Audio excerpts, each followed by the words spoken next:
You've probably felt it. For years, you may have been told that English is a nightmare, a chaotic mess of confusing rules and impossible exceptions. You might have been made to feel that real fluency is something for other people, for geniuses with a special talent, or even a perfect memory. You've probably spent hours staring at verb charts, trying to figure out pronunciation that seems to have no rules, and feeling that sinking frustration when you can't find the right words. You've heard it's one of the hardest languages, and maybe you've even started to believe it. But what if I told you that perspective is incomplete? What if the secret to mastering English isn't just about memorizing 1,000 tiny rules, but first understanding a few powerful features that actually make it one of the most accessible languages to learn? This isn't just a pep talk. This is about looking under the hood of English and seeing it for what it really is, a system that is surprisingly, refreshingly simple at its core. Stay with me because today I'm going to show you exactly what these features are and how knowing them can change everything for you. By the end of this video, you won't just believe English is easier, you will know why it's one of the easiest languages to learn. So, before we get to the good stuff, we have to ask, why does English have this reputation for being so difficult? First, there's the challenge of rule overload. From your very first English class, you were likely introduced to many rules. Rules for articles, rules for prepositions, rules for tenses you didn't even know existed. The issue here isn't in the rules themselves. Remember, grammar is the essential architecture of language. The problem is that focusing on the most complex rules too early can present English as this fragile castle built of a million brittle regulations. And for every rule, you were probably shown 5 exceptions, which can make you feel like you can't trust any rule at all. This approach can create a fear of making mistakes. While it's true that reaching an advanced level requires worrying about your level of accuracy in the language, the initial goal is clear communication. A heavy focus on obscure grammar before you've learned to have a simple, confident conversation is a key reason learners feel overwhelmed. The second barrier is the pronunciation nightmare. Let's be real, English pronunciation can be weird. You have words like though, tough, through, thorough. All look similar, but they sound completely different. It seems designed to confuse you. And yes, the link between English spelling and sound isn't as clean as in a language like Brazilian Portuguese, for example. But here's a new perspective. While it's inconsistent, it rarely stops people from understanding you. If you pronounce tough with an O sound like through, for example, this is tooth, people will almost certainly know what you mean from the context.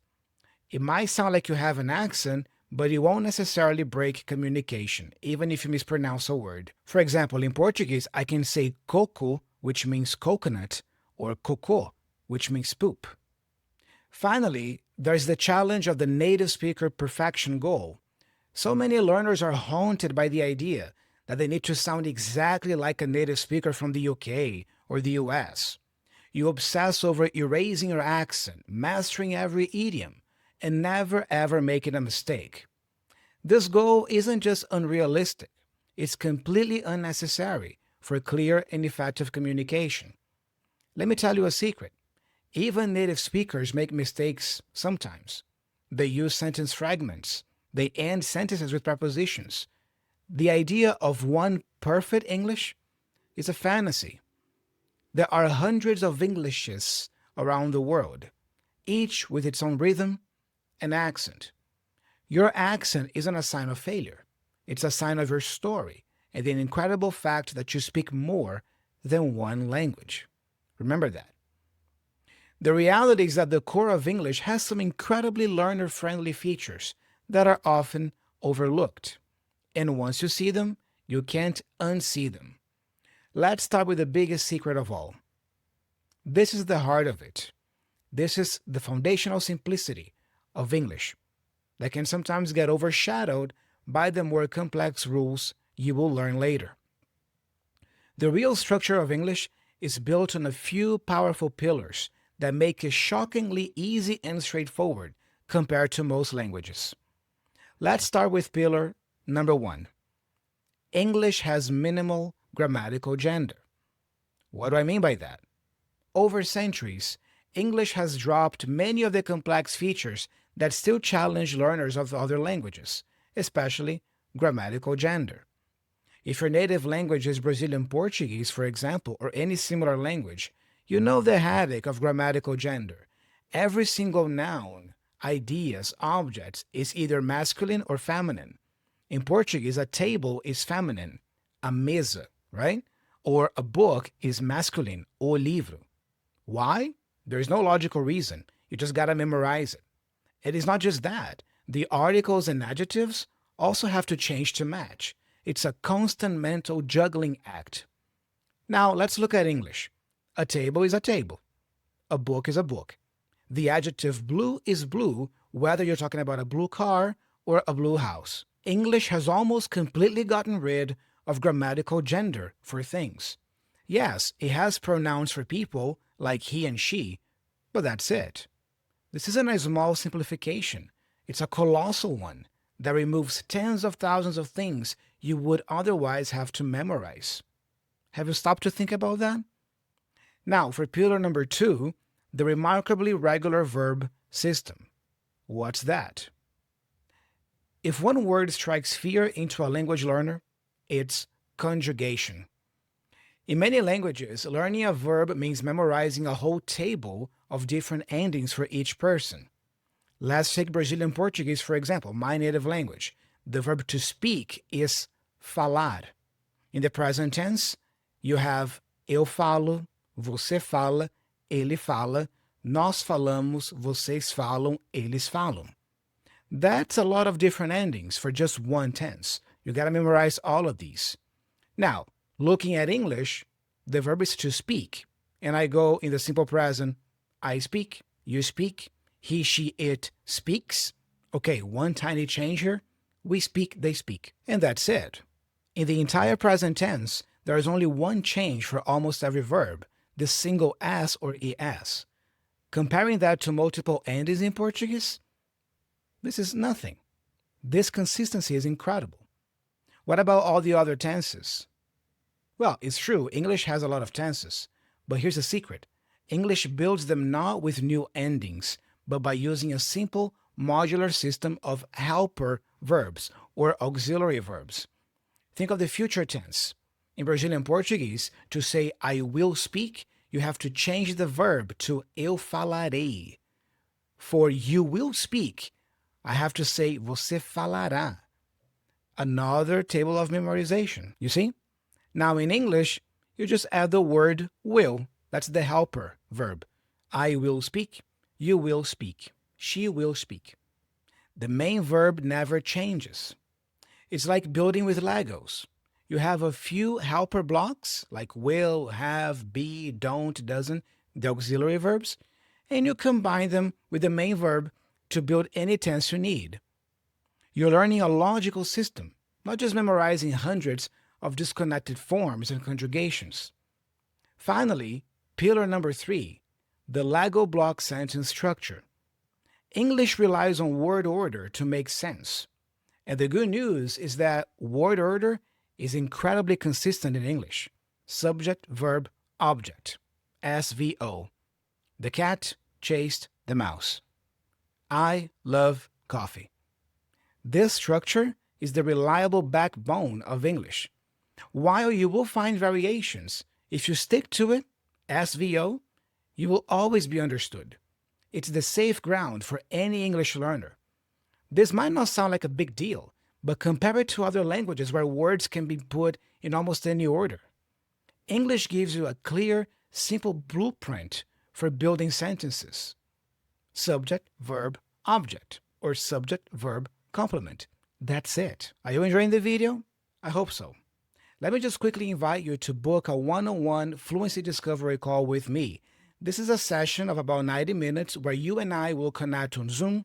And my main goal with this session will be to help you discover what your current level of English is and what you have to do to keep improving. So if you're not sure about your level or what you have to do to keep improving, book this call with me. It's going to be great to meet you, talk to you for about an hour and a half. Link in the description or in the pinned comment below. Okay, so the grammar, the engine of the language, is simpler at its core than you thought, especially if you compare it to other languages. But what about all the words? The English dictionary is huge, right? What if I told you it comes with a built-in cheat code? This cheat code has two parts.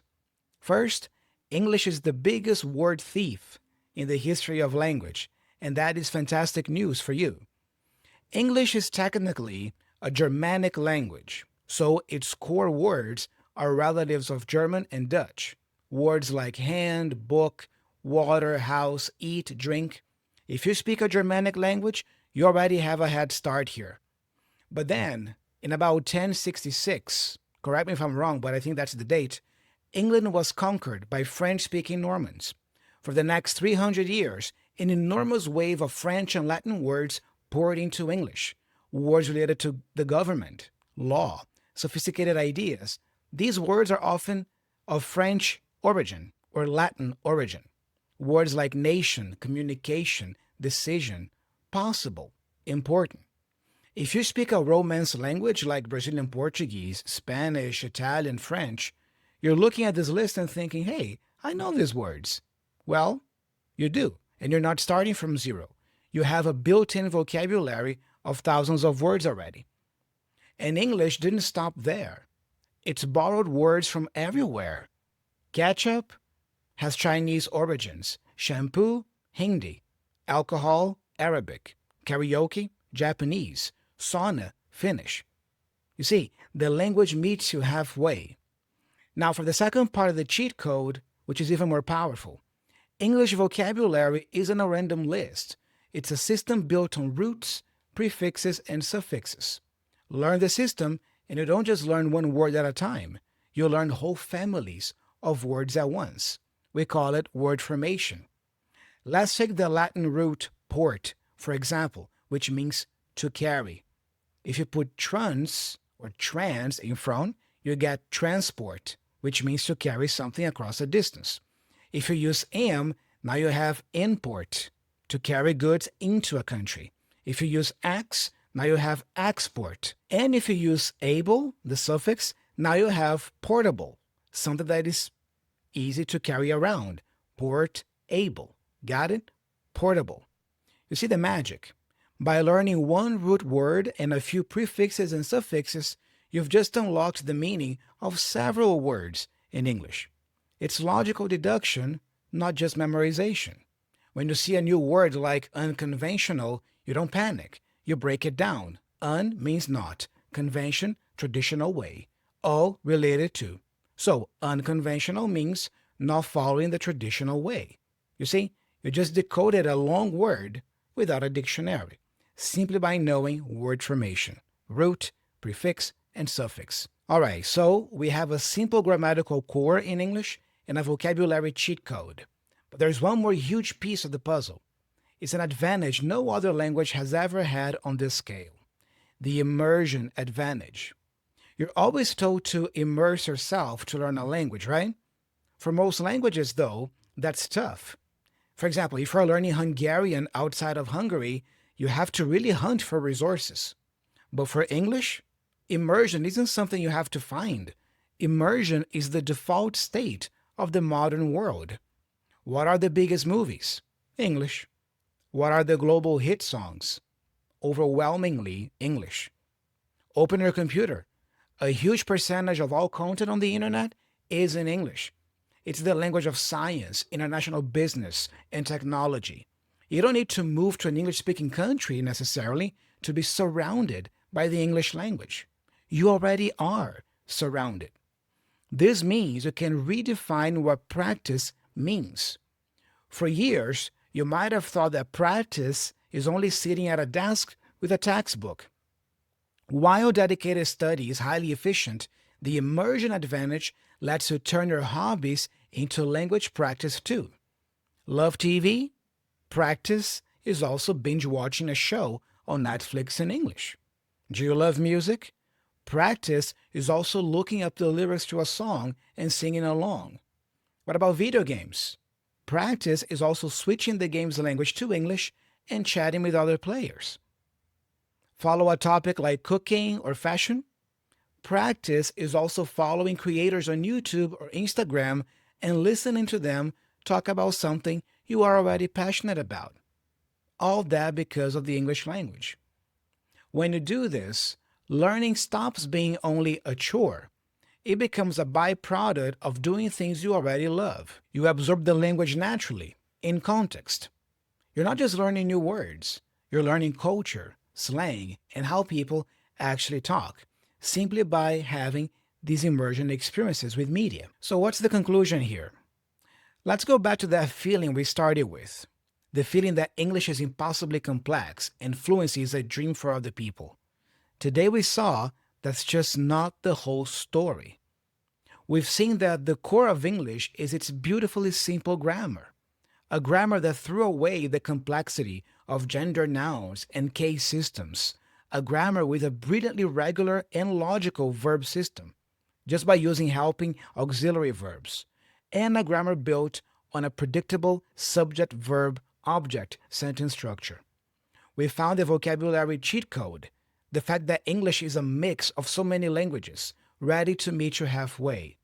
And we've seen how its system of prefixes and suffixes and roots can turn you into a word detective. And finally, we've recognized the incredible immersion advantage, the reality that your world is already an English classroom, ready to turn your hobbies into fluency. The secret to learning English isn't just about memorizing rules and exceptions. It's about first understanding the simple, powerful system at its core. This provides a solid foundation for mastering the finer details later. The initial barrier is often the fear of making mistakes, and the primary goal should be communication. Then, as you advance, that goal can evolve to include greater precision and accuracy. But it all starts with building the confidence to speak first. Fluency isn't a gift you are born with.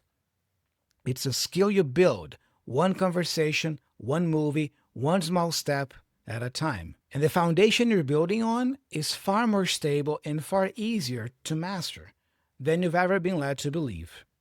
You can do this. Remember, English is not as hard as you think. In fact, it's relatively simple and straightforward. But now I want to hear from you. What's one thing that has always made you feel like English is difficult? And after watching this, what's one thing you now see that it makes it feel a little bit easier? Drop your thoughts here in the comment section. I'm curious to know what you think about this topic. Don't forget to book a one-on-one fluency discovery call with me if you need to have more clarity and certainty about your strengths, weaknesses, and what you have to do next to keep improving. And thank you very much for watching and hanging out with me today. By the way, if you want to learn more about how you can improve your listening skills in English, I made this video very recently here on the channel where I share 7 powerful tips that will help you understand fast-spoken English. So watch this video right now and learn more about it. I'm Thiago, I'm signing off. I'll be talking to you very soon.